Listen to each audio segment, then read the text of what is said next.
Hello, hello. Welcome to the chat with Selassie. I am your host.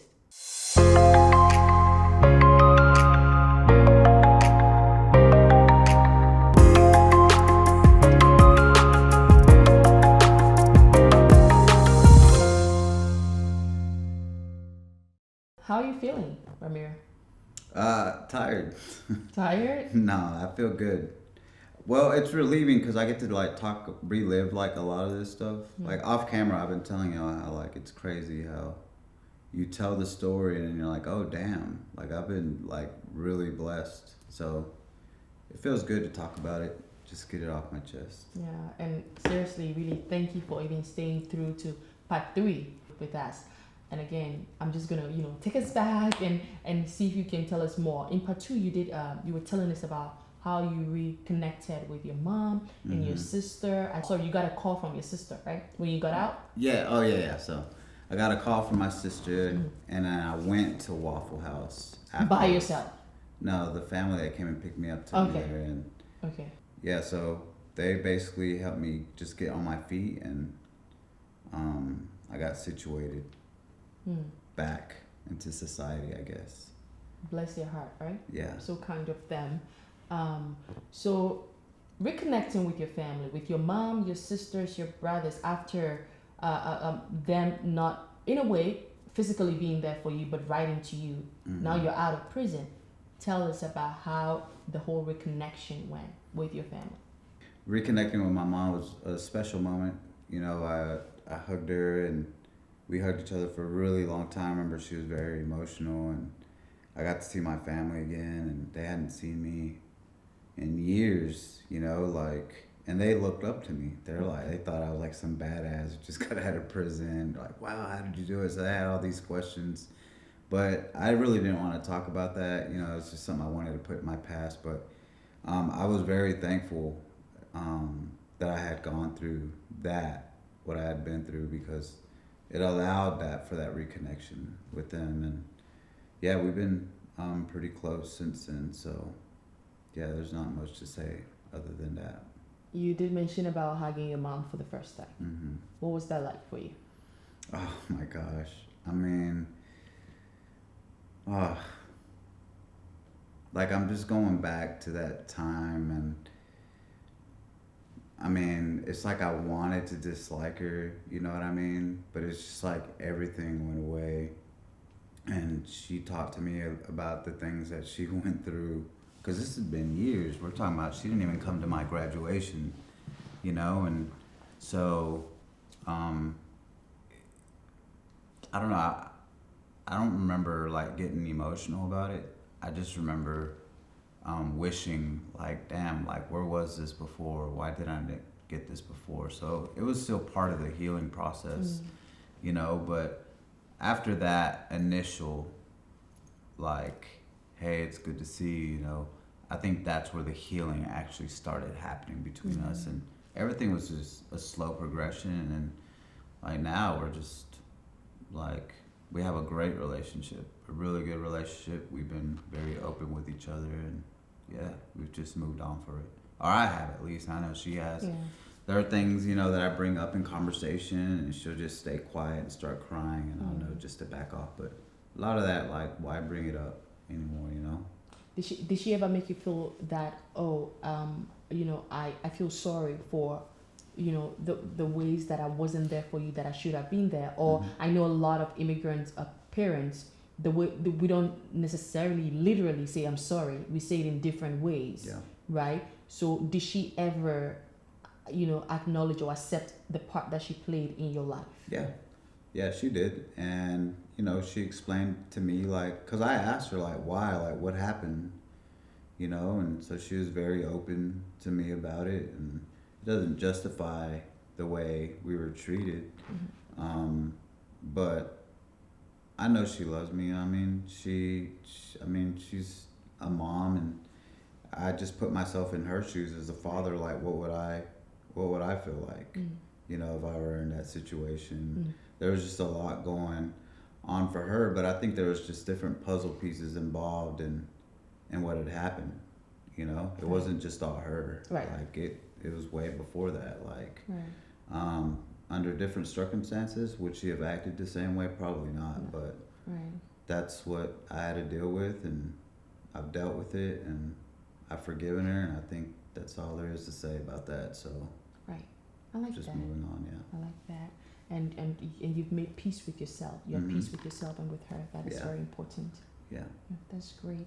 So now, we are back to the happy notes. Family reconnected. You got a family that helped you, moved out. You went to Waffle House. Whoa, Yeah. Let's talk about job. How did you were from prison. How did you get a job? Basically, how did you get into real estate? Let's talk about that. How Well, did you real get into estate is more recent, but Oh, okay. So what was the yeah. job before real estate So or after prison? yeah, just let's just start after prison. So, it was tough, just you have that, so nobody knows that I've been to prison, right? But I feel like I have to express it to people, and it's something that I was ashamed of. It's not something that you just want to blurt out.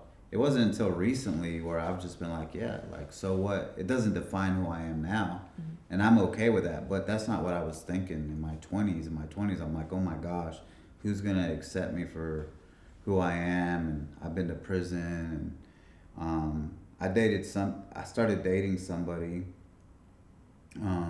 immediately after prison, and she came from a real, their family had a lot of money, and I had to be honest with her about my situation, and she went and introduced me to her family, and her family just told me that I would basically never amount to the man that her daughter deserved, and basically said that you're not ever going to be good enough, and so that was tough, and Right. I started, because I felt like I was enough, like, yeah, maybe I didn't have money, you know what I mean, and I was a little rough around the edges, But but you never knew that yeah. prison, Yeah. will like make people treat you in a different Yeah, way.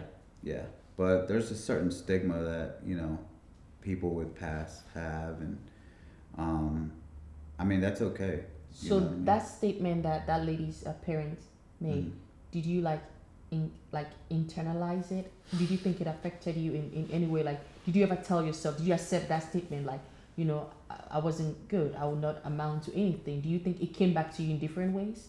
Well, yeah, it affected me because I really liked the girl, and I cried about it, and it was tough on her because we had a really good, solid relationship, and at the end of the day, it just boiled down to, am I gonna go for what my family desires against what my family's wishes are, or is she gonna continue to date me? And she made the right decision. I mean, it just makes sense.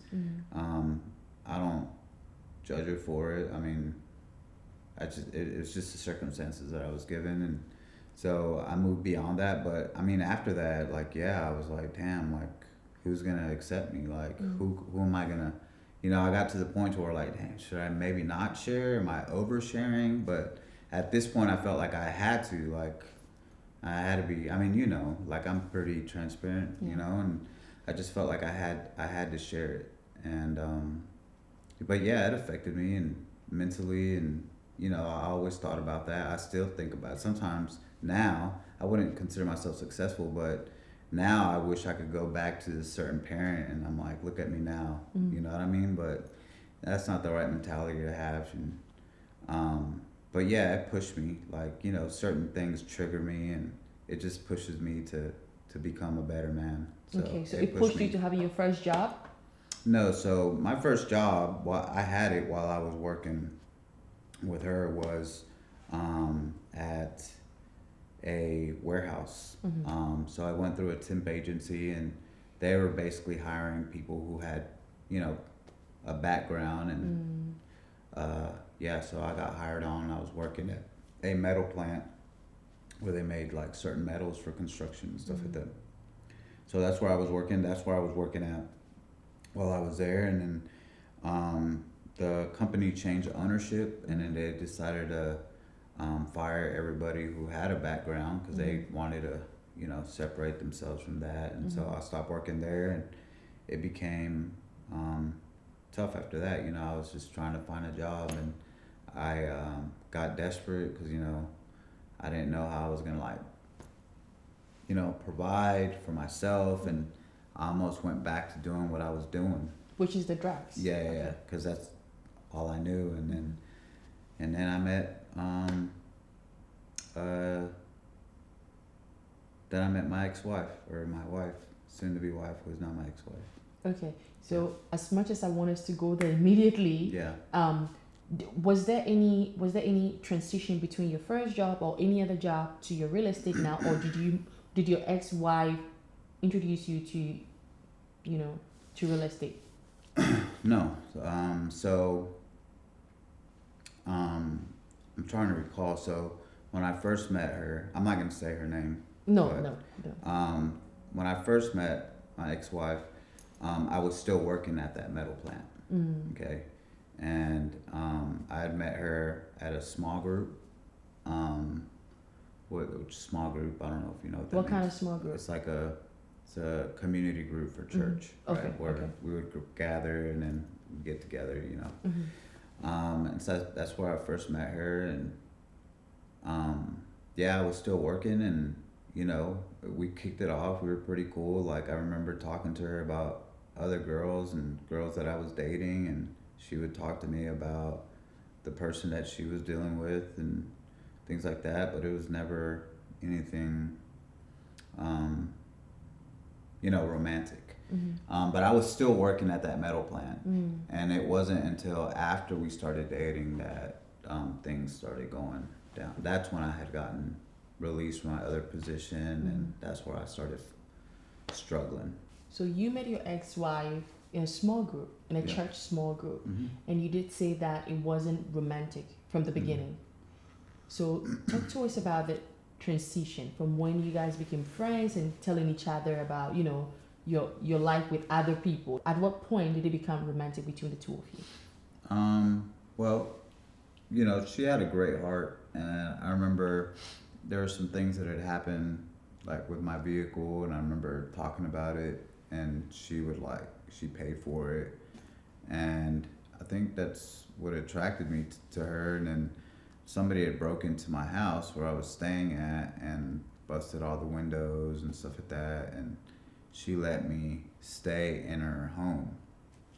Now, when I stayed in her home, her baby daddy, I guess, to, you know, one of her kids, yeah, her daughter, my stepdaughter, I still consider her my stepdaughter, but he was not very happy about that. And I guess that's where they were still trying to mend whatever. And I remember telling her at the time, like, hey, like, I'm attracted to you, I like you. And then she kind of told the ex, like, hey, I like him.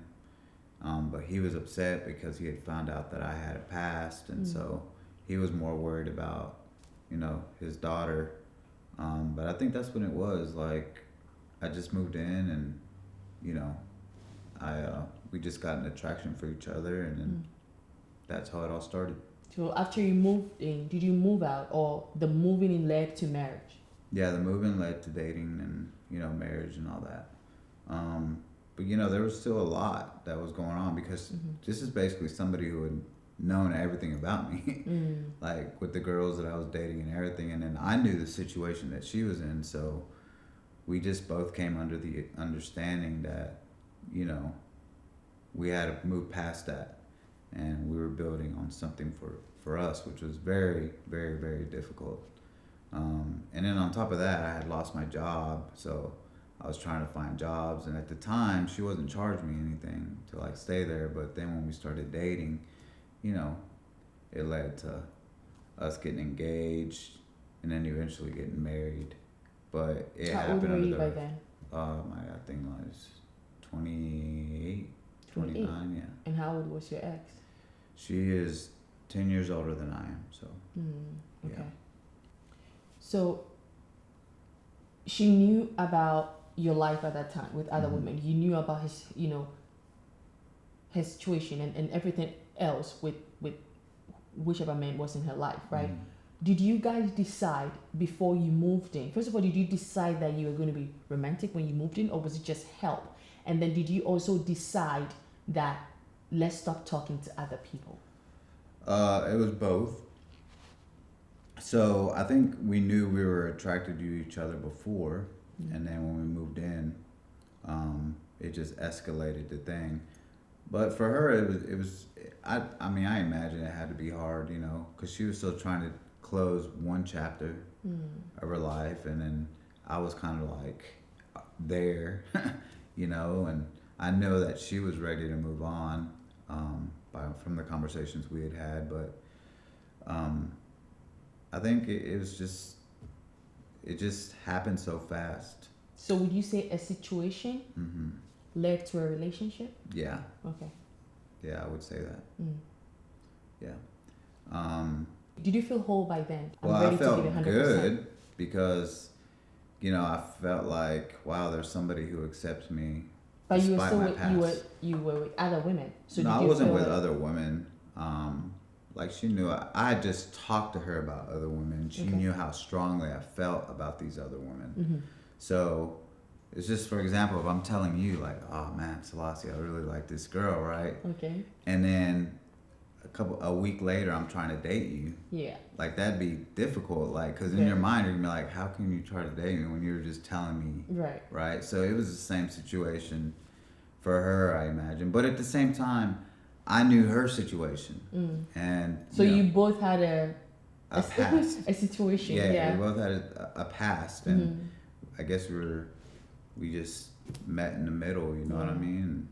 Without fully having dealt with Yeah, without with your fully healed. situation. Yeah. But you know, I knew that she was being open with him about how she felt about me, and obviously I didn't. I was just like, hey, you're accepting me for who I am. I have a place to stay. Like we're good, you know. But it was a disaster. You just made a statement. I feel like we didn't like really pay attention to that because it just passed through real quick. You said without fully having been healed, right? So do you think you were broken at that time? Like you were broken at that Oh time? yeah, I was definitely broken at the So time. you went into the relationship broken. Yeah, I mean, but it wasn't even just a relationship. You gotta look, like I didn't have a job, right? My house where I was staying at, I mean, I was behind on rent because I wasn't paying it, and it had just gotten broken into. And yeah, I mean, obviously I'd gotten out. I was, I liked this other girl, but that was broken. Right. You know what I mean? I was just searching, and yeah, I mean, she is a great woman, and she portrayed that to me, and like, yeah, what man wouldn't want that? Right. So how long did you guys date or were in a relationship before you got engaged? I think probably like a year. Yeah. Got engaged. She threw me a birthday party, and at the birthday party, Was that your 30th I proposed birthday? to her. Yeah. Your 30th birthday? Yeah, I proposed to her, and that's how it happened. Did you plan the proposal? Did I plan the proposal? I mean, I asked her mom. Did she know it was gonna happen? No, because I mean, she was throwing me a surprise party. Right. I had like friends everywhere, and then I flipped the script on her, right? But I remember talking to her mom, and she was like, "Are you sure you're wanting to marry somebody that's older?" And I remember saying yes. She's like, "What are you gonna do when her body?" Like, she would ask me a bunch of questions, and at first she wasn't very fond of me. And she wasn't very fond of the relationship, but yeah, we have a pretty good relationship now, better than what it was. But yeah, that's how that happened. So right there. after a year of staying together, getting to know each other and all that, you were engaged. Yeah, I was engaged. And what was it like after being engaged? Did it I mean, change? No, I mean, we were romantic, just planning for A wedding. and I think everything was cool. Like, I was, at the time, I had a job. I think I was selling vacuum cleaners or something like that, like going door to door selling vacuum cleaners. And she had a really good job. She's well known in the county for what she does, and I mean, she had a pretty good job, and I think I was just comfortable with where I was. Mm. And you got to remember, like, she not only knew about my past, but I was also going through my probation period, legal wise, while I was with her. So she had to go through all of that With me. you. Yeah, with me. And she loved me despite all of that. Right. At what point in your marriage did you, like, did kids come in? Was it, did you plan it? Was it a surprise thing, or Yeah. how far into your marriage did you have kids? Well, she already had a daughter, so I knew that I wanted kids too. So about a year later, we found out that we were having twins, which was a surprise because when we first went in, we only saw one heartbeat, and then when we came in, she had to go every week because of her age. When we went to the specialist, they told her that she was having twins, so that was a surprise. And I wasn't the best husband to her, like during the pregnancy. How do you mean you're not the best husband? I mean, I just wasn't there for her emotionally for it. In fact, I remember when she was on the delivery bed, I felt so guilty. You know what I mean? Because, I mean, it's one thing to see a woman pregnant, you're like, yeah, you're pregnant, like, let me rub your feet or whatever. But, yeah, I don't think I fully appreciated what she went through to carry 2 kids, right? And not only that, one of them was 8'8", the other one was 7'8". Wow. And they were Big both babies. like, yeah, they were like toddlers. And, no, seriously. But yeah, it just made me have like a sense of appreciation for her after the pregnancy. I really appreciate that. Just hearing this from a man that they appreciate, what women go through when it comes to as far as pregnancy. So I just appreciate you saying that about your ex-wife. Well, yeah, I mean, during the pregnancy, that's not what I was feeling, During the pregnancy, I was just like out and about, like, oh, okay, I'm married now. I lost my ring, you know what I mean? Things like that I would do, like, it really made me question, like, my motives behind getting married, But all that was pre-babies, and then she felt it during the pregnancy, I was there and then I wasn't there. There was a lot of stressful moments that we had because of me not really working, having a good job for various reasons, right? But yeah, I just remember being in the delivery room, and I just remember holding her hand, and like in my mind I'm like, oh gosh, like this is a great woman, and then hearing my kids crying when they're coming out, it's just a moment that I'm never gonna forget. But I remember thinking at that time, like, wow, like I'm so appreciative for what, she's going through for me. And I just realized then that I was like, man, I need, something needs to change. Something needs to change. And it did briefly, the babies come, like that's a big change. We're talking about, like, people always ask, like, how do you do it with twins? Well, I mean, I don't know any other way how, that's all I know. Like, but the nights were very long, I had to wake up every 2 hours. Sometimes they would wake up together, and Okay, so before you were waking up every 2 hours, when you heard the news, you're going to have a baby, not just a baby, you're going to have twins, right? You don't have a job, or you don't have a stable job. It's just one income coming in, and you knowing that, you haven't been, you haven't been fully, you are not fully into the marriage. You haven't been there for her fully. How did you prepare, for fatherhood? Well, I don't think it's something you prepare for. Did like I emotionally and mentally? Yeah, I think I just became a little bit more desperate, to provide. You're talking about one income for now 3 kids. You know what I mean? And babies are very expensive. Oh, 3 kids. So you well, yeah, because I'm counting my stepdaughter. Your stepdaughter. Yeah. Okay. And she was a child just like then. So I don't think, I mean, it's just one of those things. I just remember like the stress that we were going through. Like, are we gonna have enough money to pay the bills? Like, how are we gonna do it with the kids? And it's crazy because just last week we were having a conversation You and about, your ex-wife. yeah, we have a really good relationship, Mm-hmm. but we were just having a conversation about where we were then and how we are now. Mm. Because my kids are about to turn 11 next Friday, so we were talking about like what kind of gifts are we gonna get them, and I told her, I was like, the kids they don't need anything. They're not a want of anything. You know what I mean? They have parents that if they ask her for something, she's gonna get it.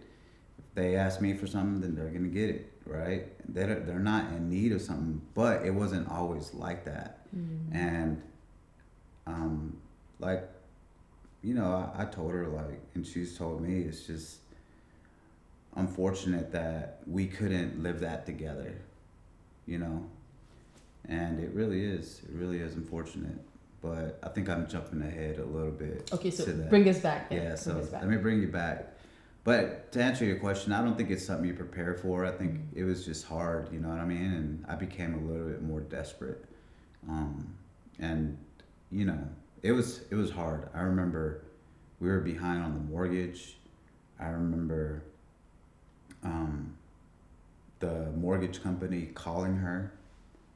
I remember I was in the bedroom holding both of my kids, and you know, she went to the other room, and all I heard was like a cry, like, and she was like, "Why God? Why us?" And they were about to take the house away from us.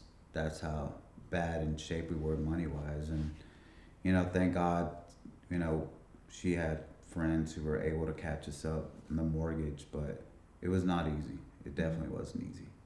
Mm. And so she knew me at my lowest point. But she stuck through me. Yeah. Not she stuck through me, but she stuck with me.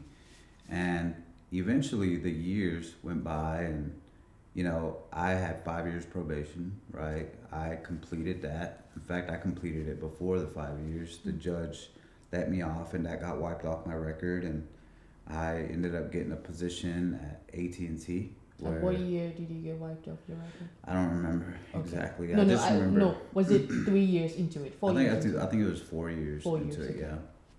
And then, you know, I remember getting my first job at AT&T and them checking my record and nothing showed up, and then me actually having like real benefits like health insurance, and me like being so happy to be able to provide that for my family. And I remember the happiness that I felt, and I remember how excited she was for me, and yeah, that's how it started, and then everything went downhill after that.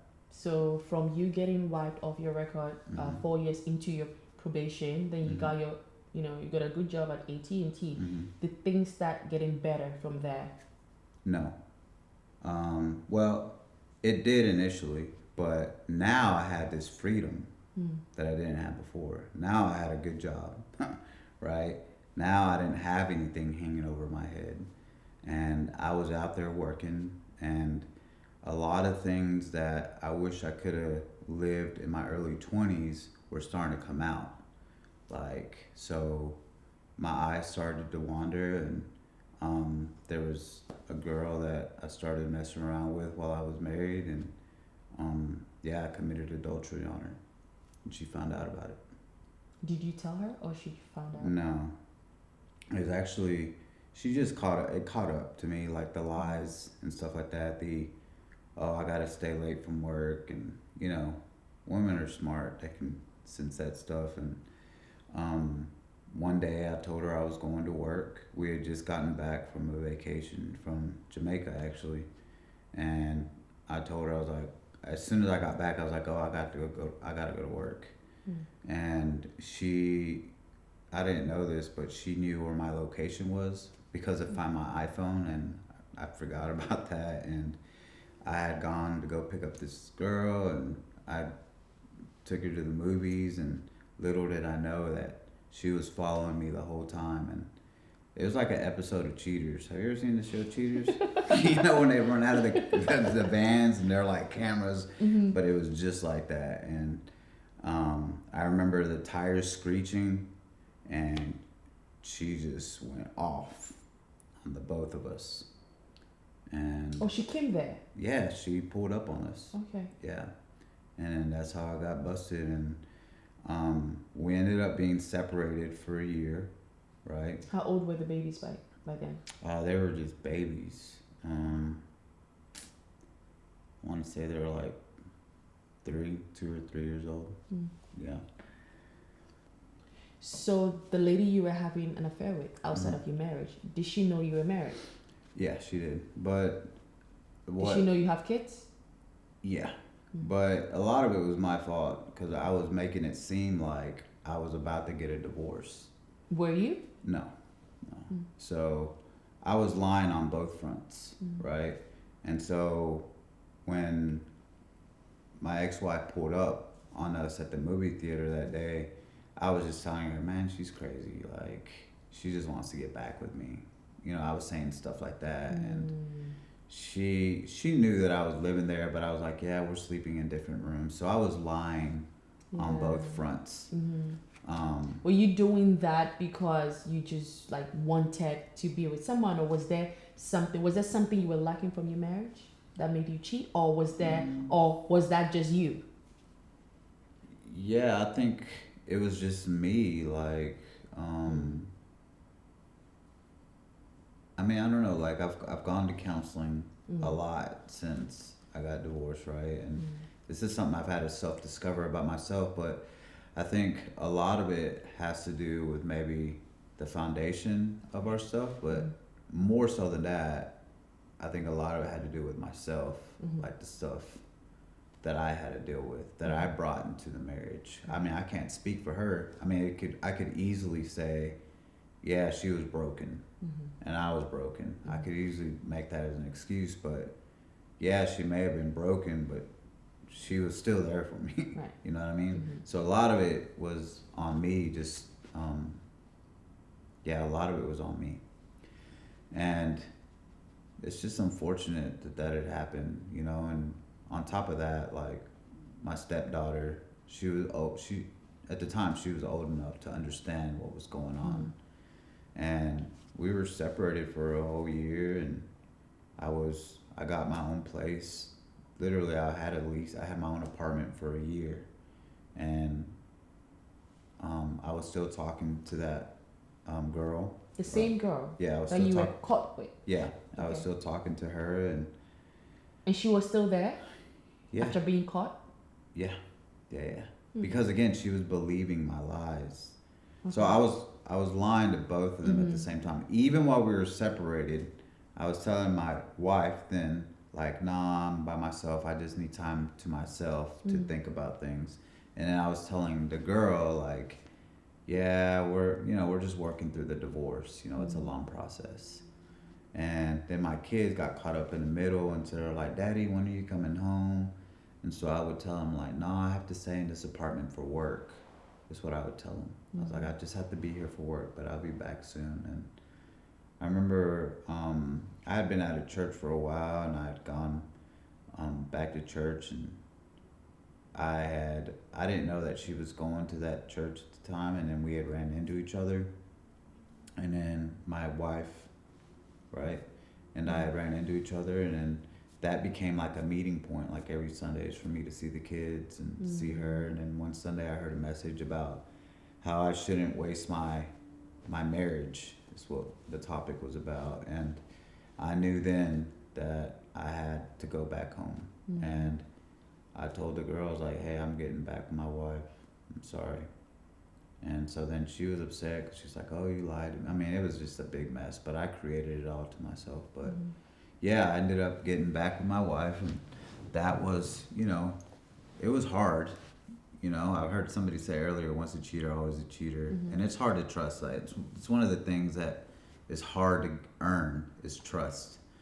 But she tried, you know what I mean? And it was hard for her, and there was a lot of things that she like micromanaged. about me, like, and she wanted to see my phone, and so just stuff like that, and everything was good, and then I did it again. I cheated on her again. What made you do it this time again? Um, I mean, I don't know. I don't know.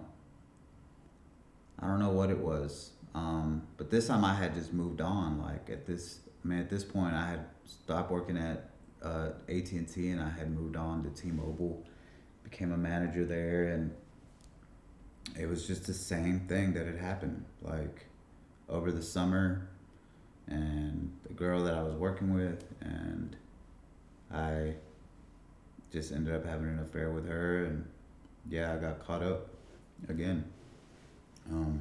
But this time, I had gotten busted because I went to work one day and I left my work backpack at home. And in my backpack was a phone bill of mine.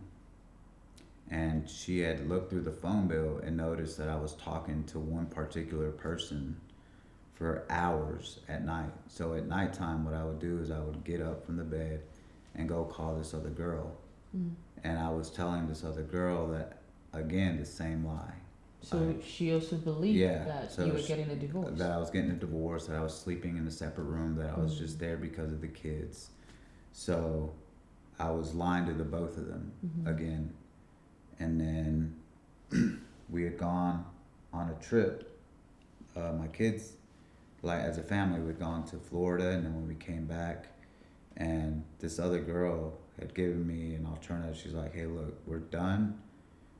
Either you dump your wife or you're done with me. Mm. Well, I didn't dump my wife, so I was done with her. Mm-hmm. And then my wife, I wasn't happy with her, right?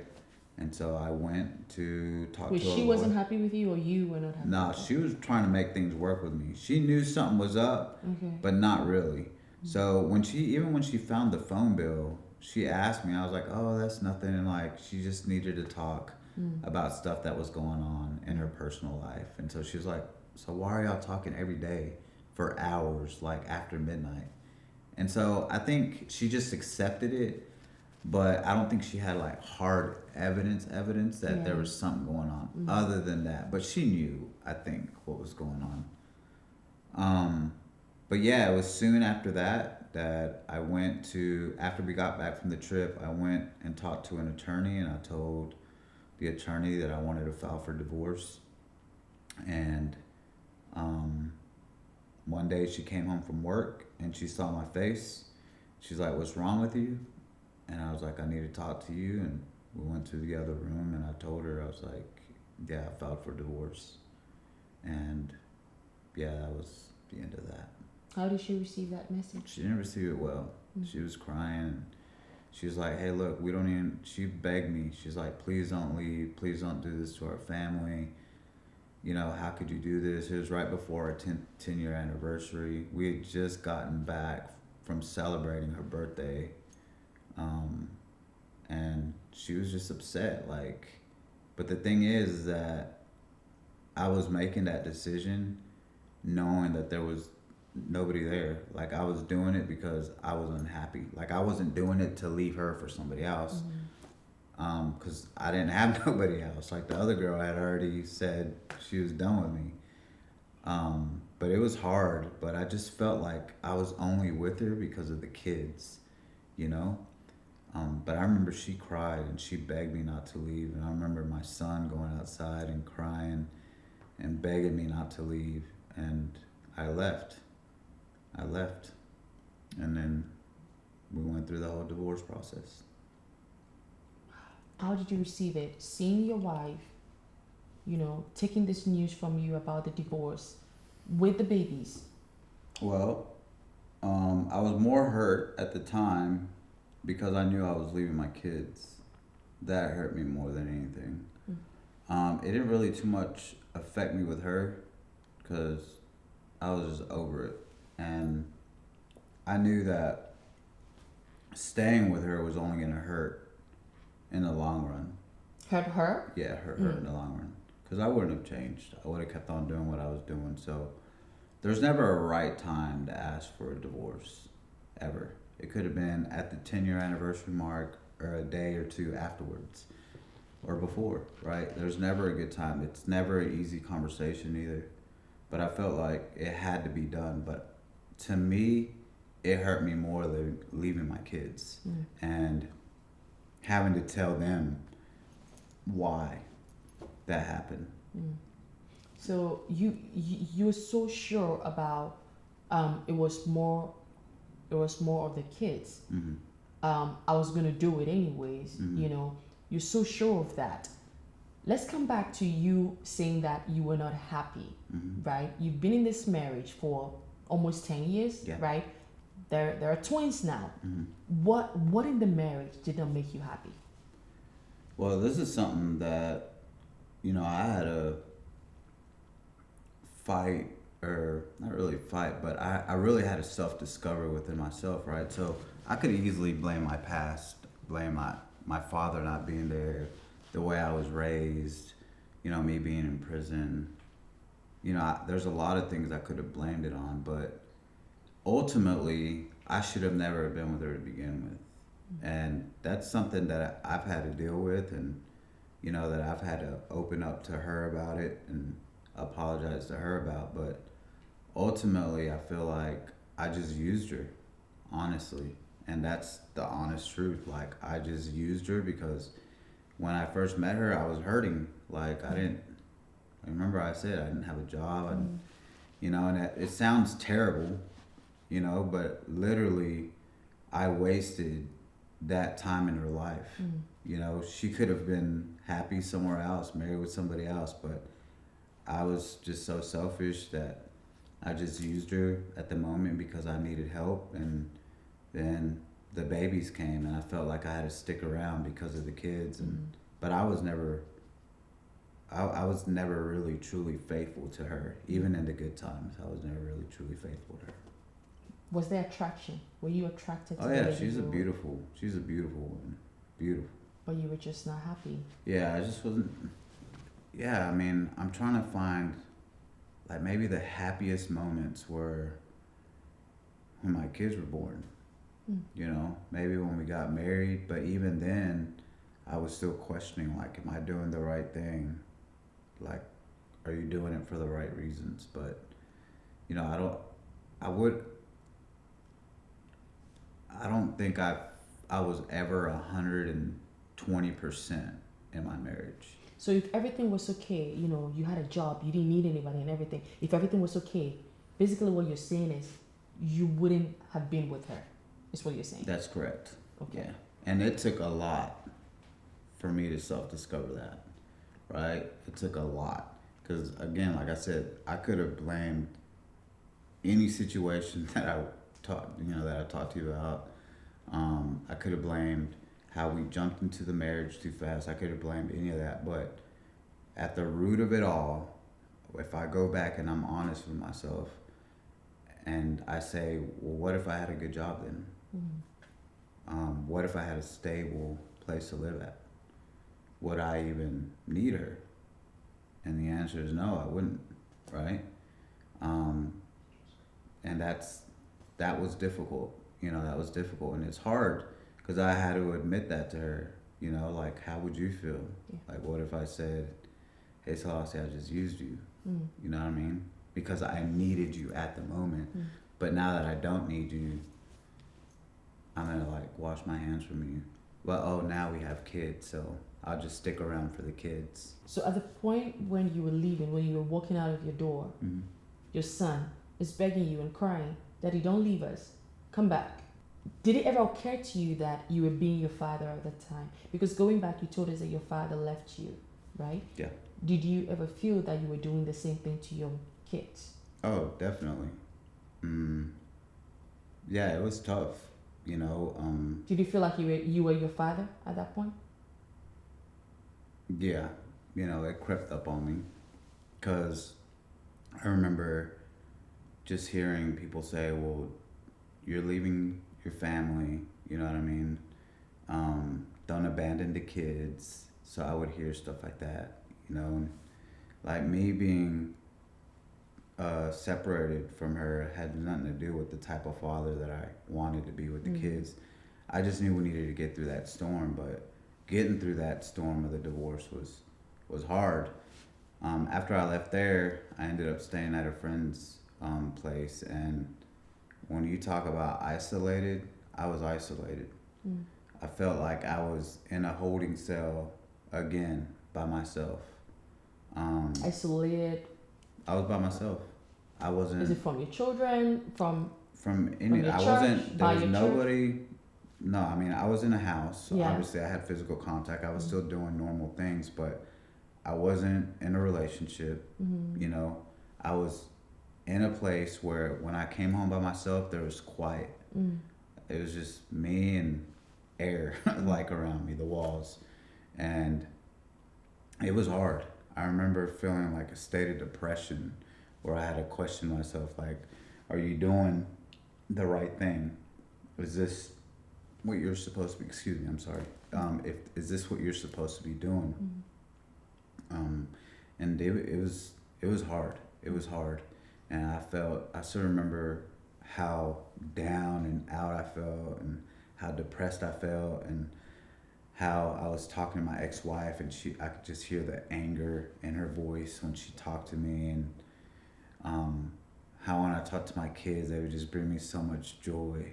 You know, how, when they would call like, "Hey, Daddy," you know what I mean? Because they have like this innocence about them, you know, that you could say something hurtful to them today, and then like 10 minutes later, there's like just so forgiving. Mm-hmm. And I just remember just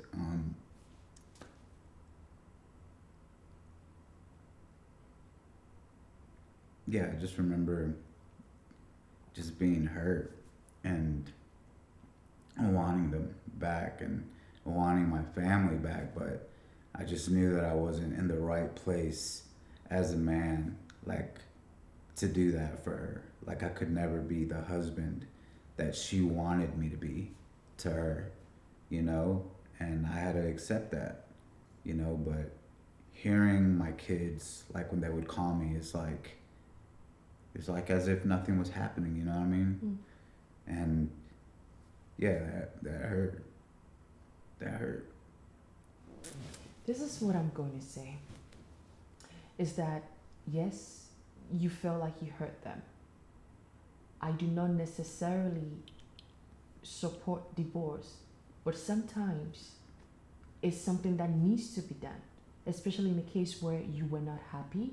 In the long run, you were going to hurt anyways, right? So it's like you either have to hurt now or later, and you chose a choice of sparing. And I want you to look at it from this perspective: sparing her another hopeful years to come. Then look, this is not going to get any better. So Yeah. my mom shared something with me. She says sometimes the only way to love someone is to let them go. When you know that there's nothing Mm-hmm. you can do, and that was what you did. Yeah. Yeah, I And I'm agree. proud of you for that. Yeah, it was hard, and I appreciate that. Thank you. But, you know, the months passed, and 1 week became 2 weeks. 2 weeks became a month. 2 months, 3 months, 4 months. The divorce came, right?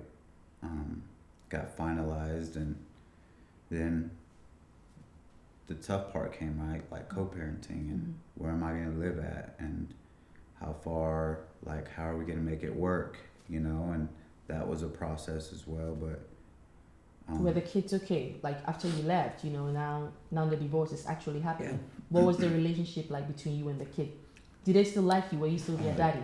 you know, during the whole divorce process, I felt like it was important for me to be honest with them in regards to why I left, and they were very open about asking me why, you know, and I think their mom had said some things to them, so they kind of knew, but I think it was just important for How me. old were they at this I time? mean, the divorce was just finalized last March, Mm. so it was like 2020, so 2020 going into 2021, and So they were 9 years old? Or 8 Yeah. years old? they're 9. 9. You know, they would ask me questions, and I would tell them like, "Hey, look, you know, your dad made a terrible mistake. I did things to your mom that she didn't deserve. She's a great woman. I don't want that to be a reflection as to the type of people that you're gonna grow up to be. Kylie, my daughter, I told her, I looked at her in the face, I said, this isn't um, like the type of guy that you deserve, you know? Um, I looked at my son, I was like, son, this isn't like the type of man that I want you to grow up to be, you know? I want you to be better than I am to you and to your mom. Like you deserve that, right, both of y'all. And I was just real upfront with them about the whole divorce situation and that I messed up, that I had committed adultery on her, and I told him about my past and about me being locked up, going to prison, and it was hard, and I've been very open with them about it. I don't want them to resent me at all, and I think it's just only made our relationship a little bit, or I know it has, just stronger, and I'd rather them hear it out of my mouth instead of from somebody else. Right. So yeah, it's been tough, and there are times where I just sit here by myself and I just I miss them, and I know I can. They literally live like 5 minutes from here. I can go over there and see them anytime I want, and I'm very involved in their lives, which I think is very important. But I'm always there, all events, everything. Talking about you're always there, you are always there. There has been several occasions where I'll call you, hey, where are you? I'm at my daughter's game, or I'm taking my children here. You recently went to, I think, Cancun with them? No, Braves game. Oh, okay. But you traveled somewhere with them. Cancun, yeah. Yeah, with them. And then I have actually witnessed a video call with your daughter. Very, very smart girl. Yeah. When you and I were talking, and she was, she said, "Daddy's girl, they love you." I just, from talking to her just one time, it's just, I saw the love through her. And children are so genuine. Yeah. And if those children did not feel like you were their daddy, Yeah. they would not, I would not see that love through her, right? And I also have the opportunity of knowing what a good father you are. So tell us, what kind of man and what kind of father are you right now? Well, I mean, I'm just, trying to learn and be better. Like, I think I said this earlier today. I don't even know if it was on camera or off camera, but every night I lay in bed and I question and I ask myself, like, what could I have done today to be a better father, to be a better leader, whether it be at my job, or how can I be a better leader to my kids, and how can I improve every day? Like, I'm not perfect, right? Like, definitely not perfect. And, I'm just striving to be the best that I can be, and just be there for my kids, and it's something that I didn't get to experience. And I feel like everything that I do, every decision that I make, everything is based on my kids. So seriously, everything that I do, like including where I live at, is because of my kids. Right. And I think it's very important, and I think they see it, and I'm just so grateful that me and their mom have an amazing relationship right now. And she's shown me so much grace. Like, she's an amazing woman, and I'm so grateful that she's the mother of our kids, and she's such I can't just speak, she's a great woman, and she constantly is showing me grace, and I think that's gonna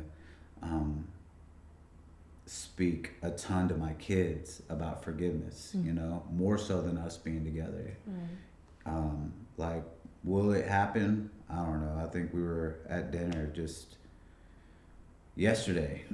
We were at all dinner together. We were all having dinner. And they were talking to me about a girl that I was talking to, and my daughter was like, it's never too late to get back with mommy.